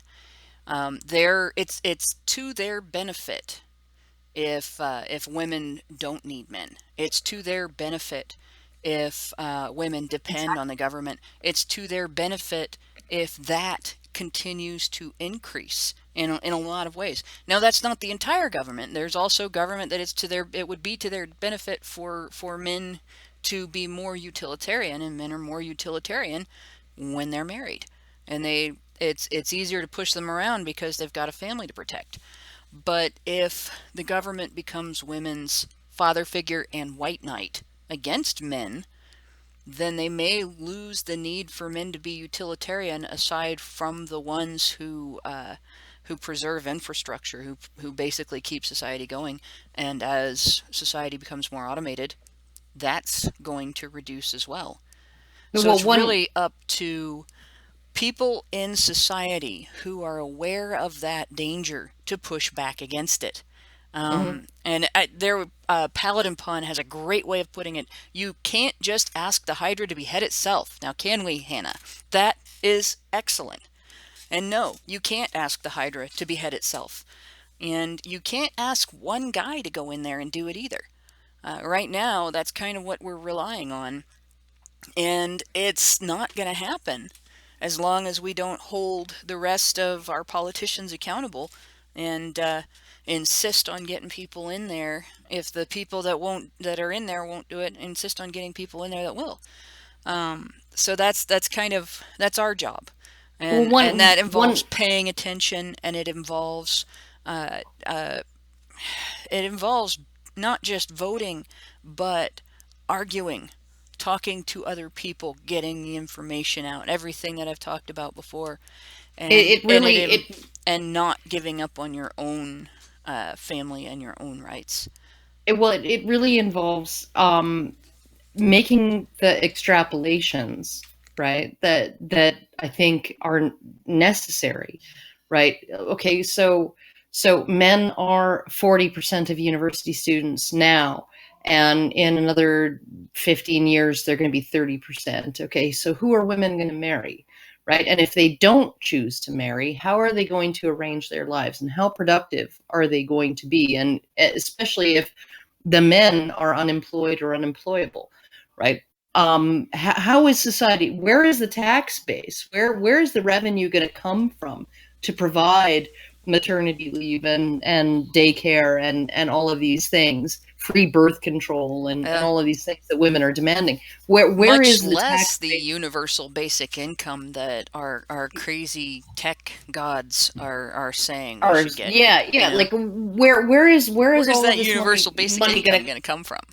Yeah, where's it going to come from? And one of the best examples that we can give as advocates to people of how corrupt the system is and how fucked it is, right? And how government, it is an absolute government racket, right? Is a single welfare mom and child support.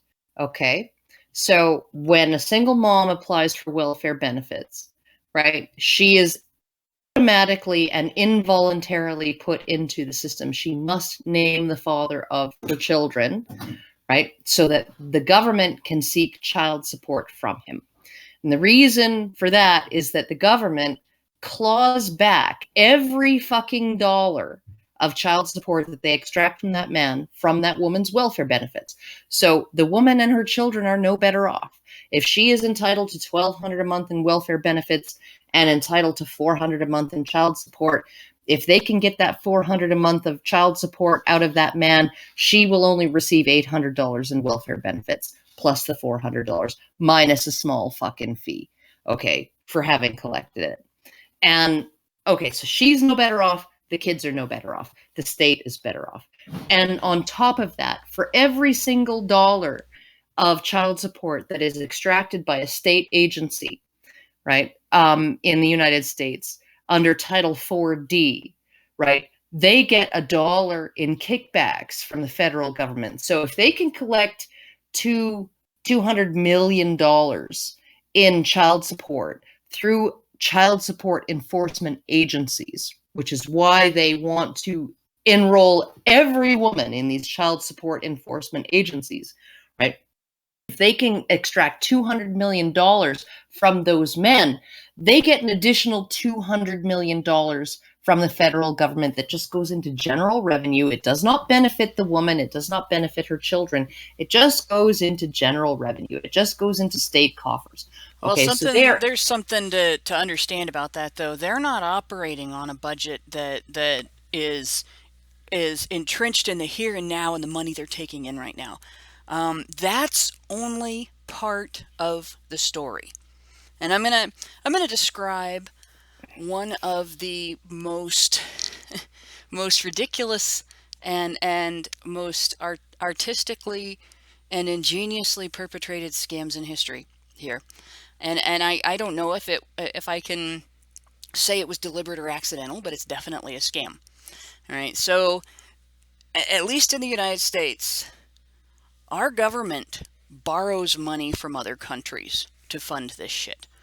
And right now, we have so much borrowed that our grandchildren are in debt. Any kids my kids have are in debt already. They will be born in debt. That is how this is funded. It is not funded by your tax dollars. Your tax dollars are going to pay for what they were doing when your parents were kids. And that is how the United States government works. That's part of it. The other part of it is there used to be a system where when the president was elected, he would go through and replace employees in the government that the previous president had appointed. And there were whole departments would change over, and the total chaos would occur. It was referred to as the spoils system. You got government jobs for supporting the president, and it screwed everything up very badly. And they eliminated that incarnation of it. And what it was replaced with was every new administration we get grows the government instead. They don't replace people. They don't fire everybody and bring in new people, although Trump has fired a few. But they don't come in and the minute they walk in the door get rid of all of the previous administration's employees. What they do is they create mandates and they create new policy. The agencies and departments that are already in existence create new mandates and new policies, and those add to the existing government jobs, and those seats are the ones that get filled with the cronies. So we didn't get rid of the spoils system. We just changed it so that it's getting bigger and bigger. And now let me finish. Okay. Because this is something that people need to understand. In order to fund that, our government is borrowing increasingly larger amounts of money. And that has been going on for decades. Actually, it's been going on since they started taxing the public, and with the income tax system, I should say, because there were other taxes before that. And that has led to the situation that I've described, where your kids are already mortgaged, your grandkids are already mortgaged by your government. Essentially, you are wage slaves to the government. Now, that's not to say that I'm not coming out saying all taxes are bad. I'm not coming out and saying that you can't have a government, that you can't have some sort of system of organization, that you can't have some sort of let's maintain a military, let's maintain roads, all this. I'm not coming out against all that. What I am coming out against is the spoil system, the increasingly burgeoning, growing monster blob government that we are building on the basis of the belief that it's your government that is responsible for every aspect of your welfare, and your government has the right to tell you what to do because of it, and your government has the right to start interfering in increasingly more and more mundane aspects of your life, to the degree where, like in New York now, they're telling you what size pop you can buy at fast food joints. Okay, that's what I'm talking about.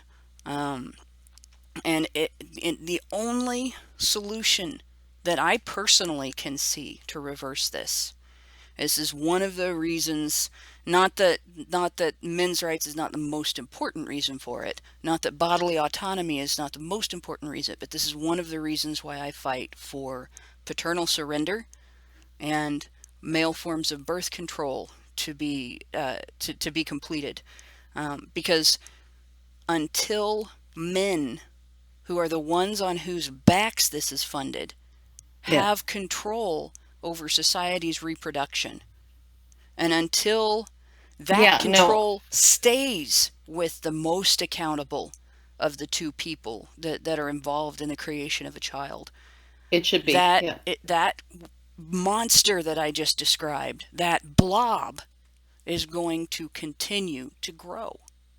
It will continue on this path until men are able to say, no, you don't get to be a single mom at my expense. You don't get to use daddy government to get into my wallet. You don't get a kid. I'm not paying, and I'm not producing.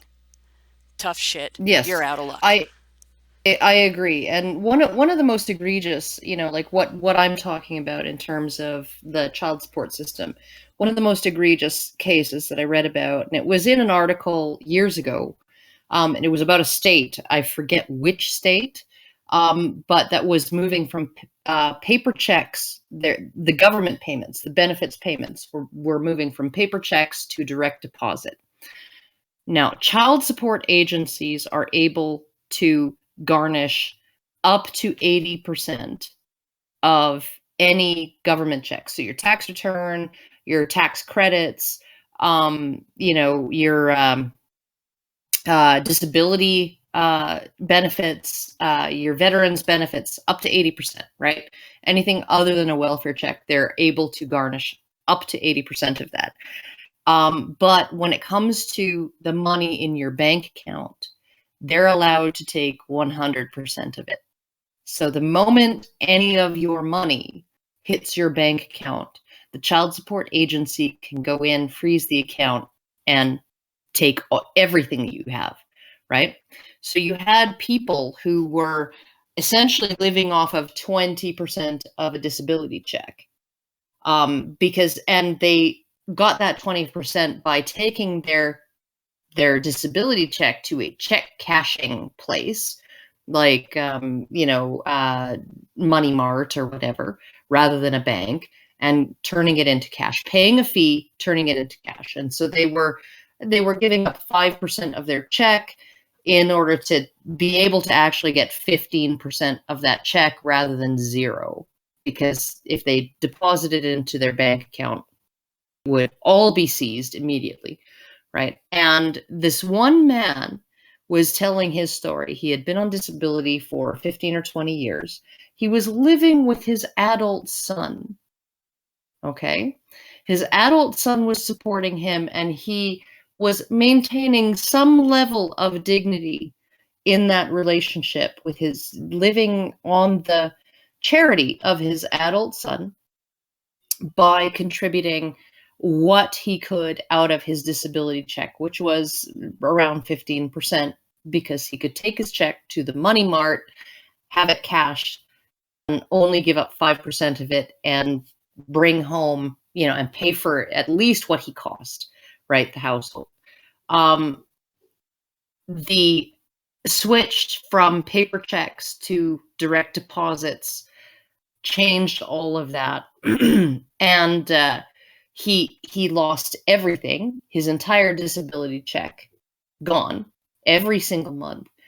And the hilarious thing is that the child who was supporting him, the adult child who was supporting him, is the child who that money was being seized to support. And none of it was going to the mother. None of it was going to that adult child. It was all going to pay back the state for the 4 years of, during that child's life where the mother had received welfare benefits.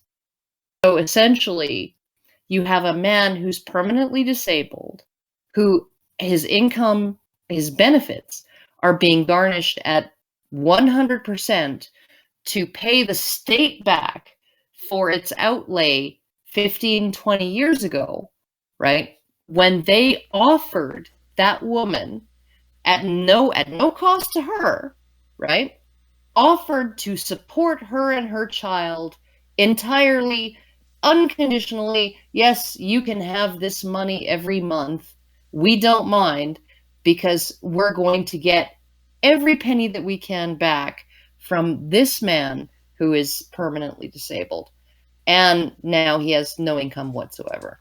Right? So this is the insane thing about it. And of course, the state is also getting their kickbacks, right? Because every one of those disability checks that they seize out of his bank account now, right? Every single one of them is matched dollar for dollar by the federal fucking government.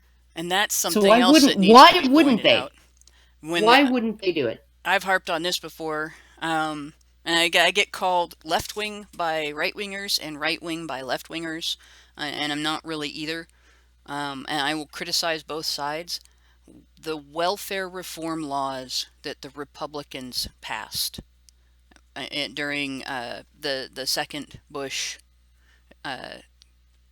Bush 2, the sequel, administration, Yeah. In the year 2000, that is what made this law.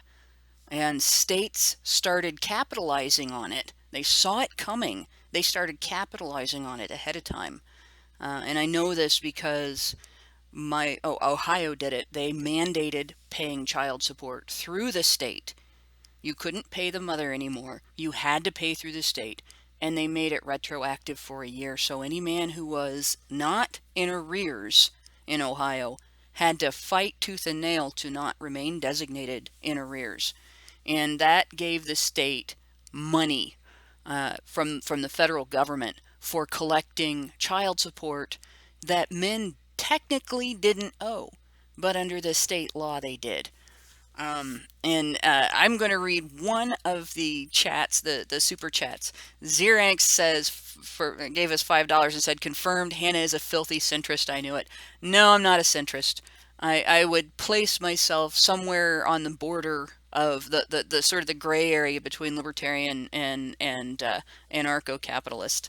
And more leaning towards libertarian than anarchist, because I have seen that there is a difference in leadership capabilities between various individuals, and it's not wrong to recognize that. But in any case, you can't be lazy and let people take over because of that either. And I don't think either one of those areas is perfect by itself. There are aspects of both that I think are very sensible. There's also aspects of the true left, the classic liberal left, that I think are vital parts of our evolution as society. And there are things about the traditional right that are from our evolutionary history that are important as well. So you can't really place me in one of those boxes and say this is what Hannah is politically, because it doesn't work. And I don't think I would make that particular political group happy all the time. I'm not going to promote all of their ideas, and I'm going to promote ideas that all of them at some point or another are going to disagree with. All of that said, I'm going to pass the mic back, the proverbial mic, because obviously we're not even in the same state, back to Brian for the rest of the super chats, and that is going to have to be the end of tonight's show. I think I'm going to save the thing that I was going to make the next topic of tonight's show. I'm going to save it for Badger Talk next week, and we will go over it extensively on Badger Talk. But we are running out of time for tonight's show, so Brian, if you want to go ahead and read the rest of the super chats. Okay. All right. So Mexi Man and Cheese gave us $5. Thank you, Mexi Man and Cheese, and says Corey Feldman equals hashtag me first. Cap Strong gives us $5 and says never had a problem. RSM stare, raised eyebrow, and a quiet smile seems to quell stupid in both sections. Wrong think. Okay, wrong think Asian. I think you already read that one. That wasn't a super chat. Astro Panda gave us $5 Canadian and says, Aiden, stay out of my dreams. Cool listening to you guys live for the first time. And then Joey Jojo gives us $5 and says, I honestly hate the argument that MGTOW is just feminism for men. What laws did MGTOW create? What colleges do MGTOW control? And what media pushes MGTOW? He's got a point there. No, that's yeah. I agree with that. I don't like the equivalent stuff because it also presumes that you understand, like, not only the influence of MGTOW, but like what their arguments are. Ryan Field gives us $10 and says, why do the work to score a man to protect and provide when the state will give you a free ride? Don't be afraid to gain your goal. The only thing it'll cost is your soul. P.S. I got a job again. Was that a rap? Because I think it was a rap. It won't cost your soul, but it will cost your kids their future. Yeah. And then Grumplebee Abi gives us $5 and says, hilariously, it's likely that feminists are going to start advocating for the legalization of polygamy in order to get access to good men. There have already been feminists who have suggested that polygyny is not something to dismiss out of some false sense of morality and some outdated attachment to monogamy, right? There have already been feminists who have made the case for polygyny. And don't call it polygamy. Polygamy just means multiple marriages. It's either polyandry or polygyny. Polygyny is multiple wives, polyandry is multiple husbands, and polygyny is really what they're arguing for. And it really is about women who are prepared to share one high status man between a bunch of women rather than settle for somebody who they consider beneath them. Yeah. All right. And then French Honey Badger gives us $5 and says, I'll drag you kicking and screaming into anarcho-capitalist, dear Hannah.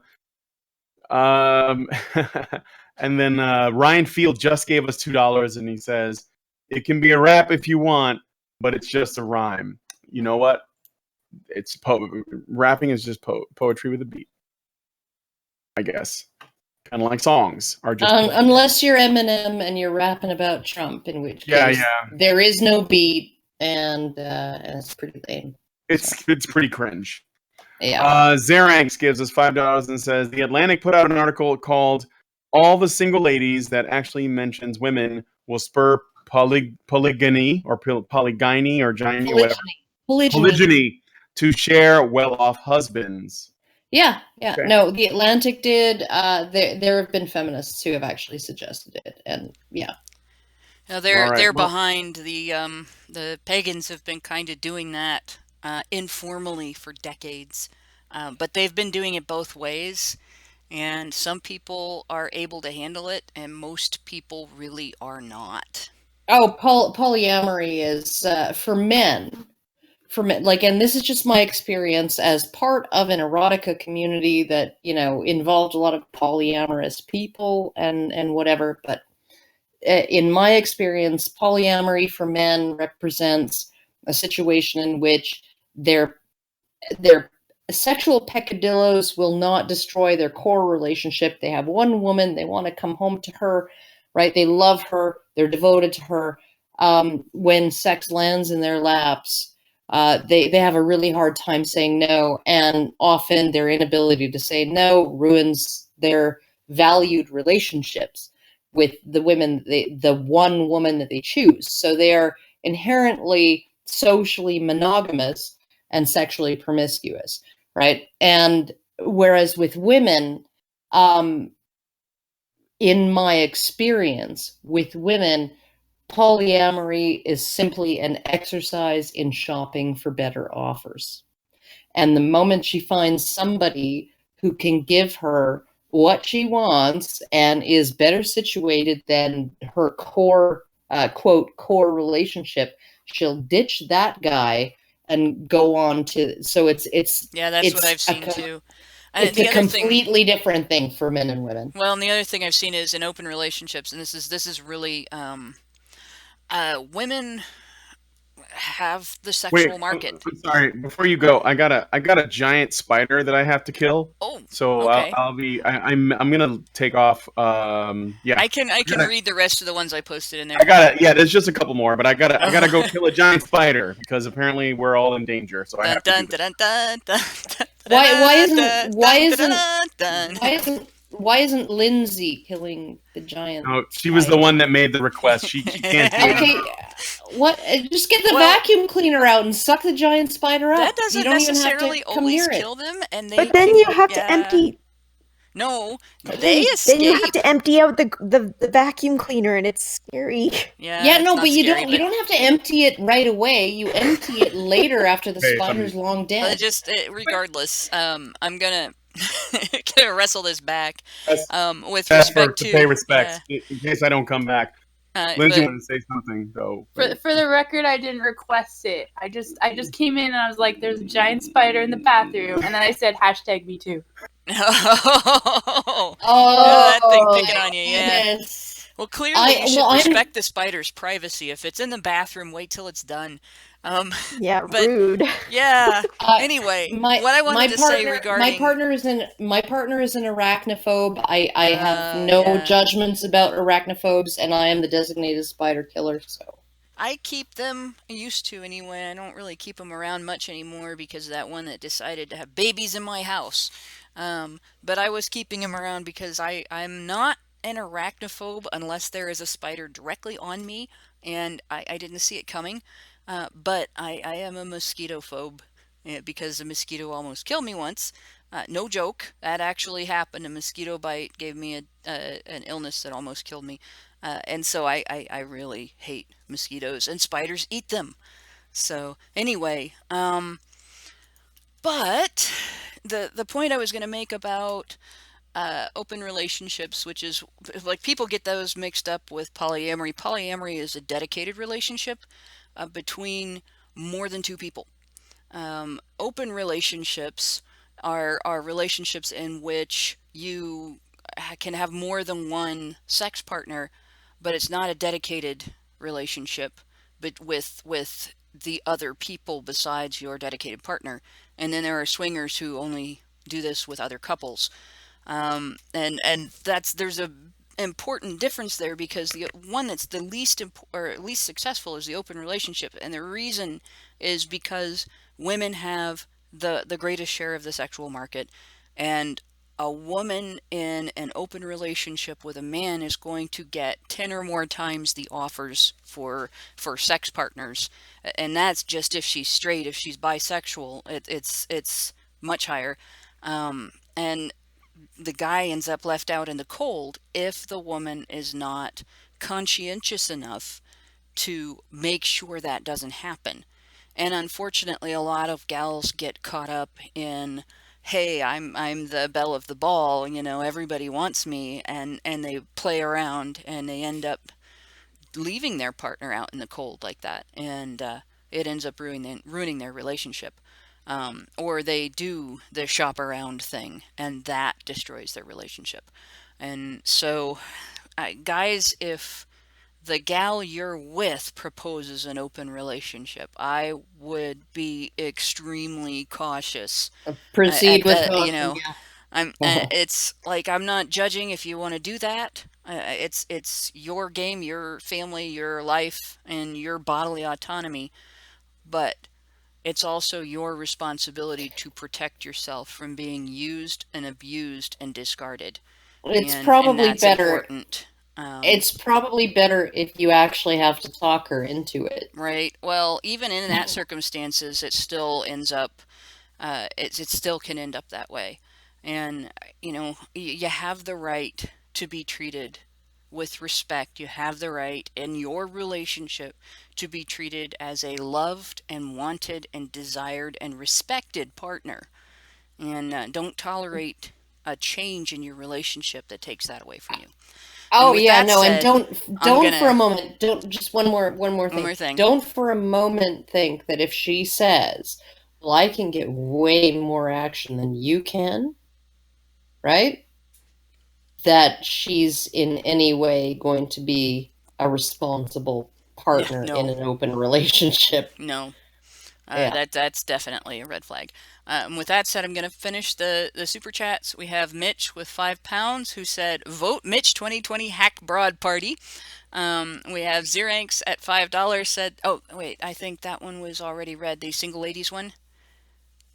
And that actually mentions women will spur polygyny. Yeah. We have Ryan Field Yeah. with $2. "It can be a rap if you want, but it's just a rhyme." Mentalist MGTOW gave us $5 and said, "You're definitely covering some major causations for the rise of MGTOW philosophy. This is why I am sympathetic to the MGTOW phenomenon." And I wouldn't call it necessarily a movement because they're not pushing people to join, and you're not pushing for legal change, which is why I agree that it's not the equivalent of feminism. And then let's see, we have Observing Libertarian gave us $5 and says, "Karen, there was a study done which showed that 50% of married women had a backup guy picked out in spite of being married." Yeah. That's Of course. Like every breakup, and I lived in a small town. It was 3,000, a little over 3,000 people. So everybody was all up in everybody else's business. Everybody fucking knew what was going on. And whenever there was a breakup, right, the woman in that breakup would be fully ensconced in a new guy's house within three weeks. Well, right? that's So women you start can't moving on you before can't they break it fucking off.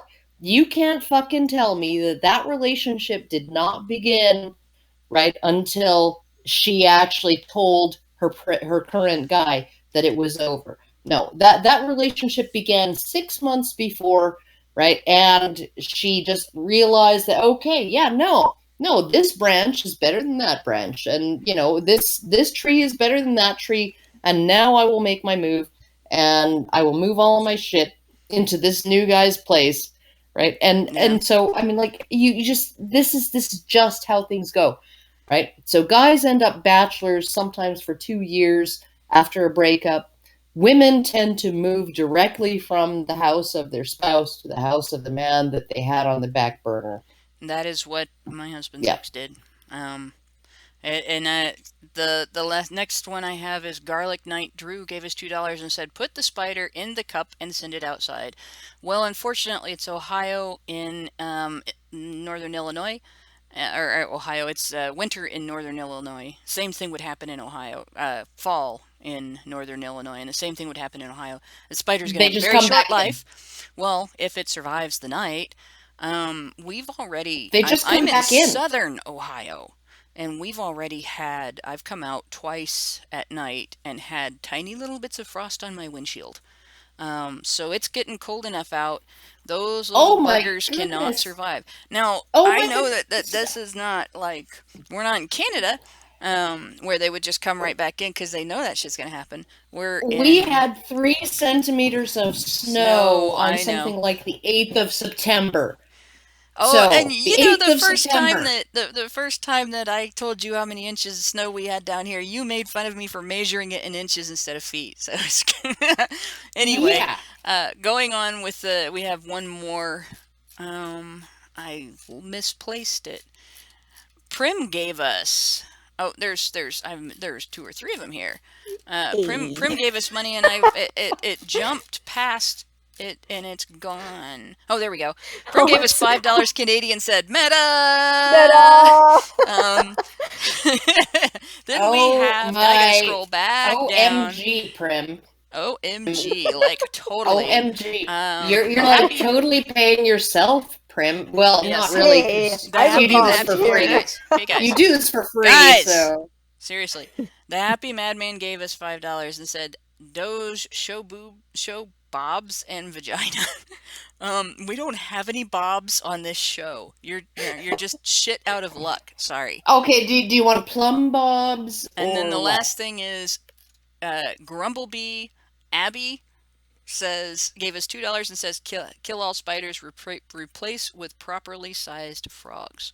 I like frogs, but I like bats better. And with that, bats are cuter. No offense to the froggies. With Bats that, are I'm going cuter. to. They are. They're adorable. I get to thank my co-hosts for being on the show with us to discuss this fun and amazing topic a second time. And even though he's not in the room now, thanks very much to the Doge in charge, Brian Martinez, who does have a name and keeps everything running smoothly. And thanks to the audience for listening to us. And we will see you again in a week for Badger Talk, where we will be discussing, since I didn't get to bring it up tonight, the massive Twitter tantrum over Harvey Weinstein's scandal coming out, and the subsequent hashtag seizures that feminists went through, and how that relates to male-female relationships. So be looking forward to that. I haven't got a title for it yet because I didn't know I was going to make it a show topic until tonight. And so look forward to it. Good night, all.